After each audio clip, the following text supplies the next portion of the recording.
హోషేయ గ్రంథము అధ్యాయము 10 పరిశుద్ధ వచనములు 1 నుండి 3, 7, 8 మరియు 12. ఇశ్రాయేలీయులు విస్తారముగా పండిన ద్రాక్ష తీగ వంటి వారు, కానీ సంపదలు పెరిగిన కొలది వారు బలిపీఠములను అధికముగా నిర్మించిరి. పంట విస్తారముగా పండిన కొలది దేవతా స్తంభములను ఎక్కువ సుందరముగా తయారు చేసిరి. వారు కపటాత్ములు కావున తమ పాపములకు ప్రతిఫలము అనుభవింతురు.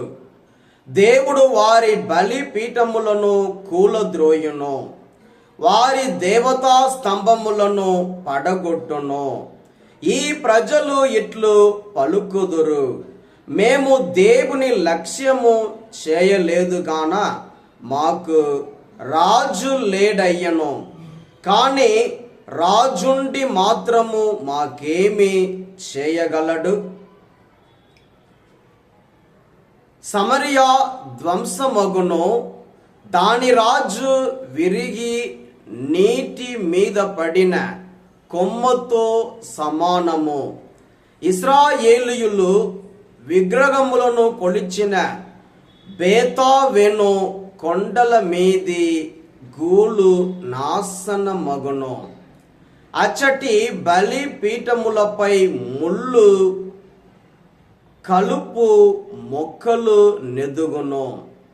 ప్రజలు మమ్ము దాచియుంచుడని పర్వతములకు మనవి చేయుదురు, మమ్ము కప్పివేయుడని కొండలకు మొరపెట్టుకొందురు. నేను ఇట్లాంటిని, మీరు క్రొత్త పొలమును దున్నుకొనుడు, న్యాయమును విత్తనములు వేసి దైవ ప్రేమ అను పంట కోసికొనుడు.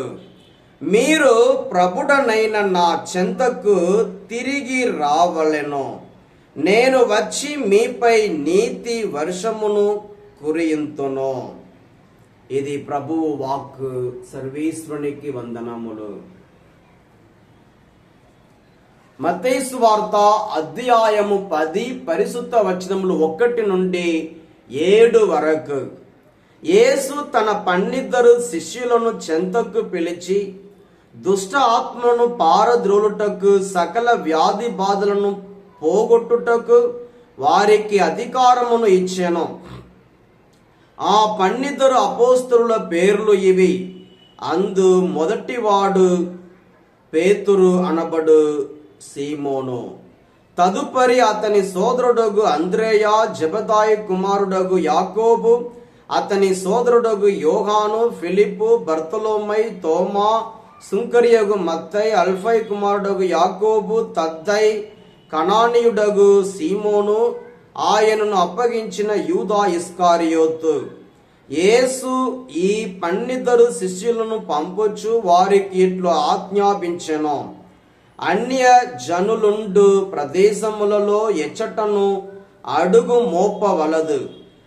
సమరయుల ఏ పట్టణమును ప్రవేశింపరాదు. కానీ చెదరిపోయిన గొర్రెల వలెనున్న ఇశ్రాయేలు ప్రజల ఎద్దకు వెళ్ళి పరలోక రాజ్యము సమీపించినదని ప్రకటింపుడు. ఇది క్రీస్తు సువిశేషము. క్రీస్తువా మీకు స్తుతి కలుగును గాక.